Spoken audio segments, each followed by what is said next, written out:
Bakit hindi na pumunta dito yung kumari mo sa bahay?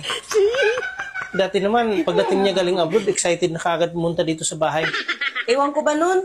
Biniro ko lang, ayaw na pumunta dito. Bakit? Ano ba sinabi mo?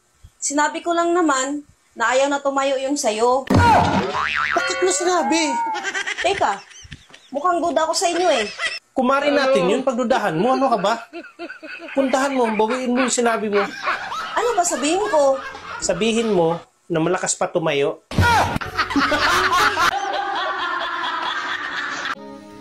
Sa kato nag-standby pa ko, wag yung ko'y utang. Pero karon nga nagtrabaho na ko, napuro na lang ko utang. Yawa! Oy, oy, oy, oy.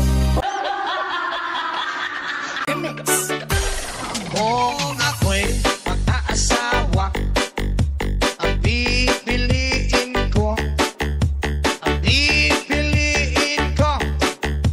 anak ng bombero.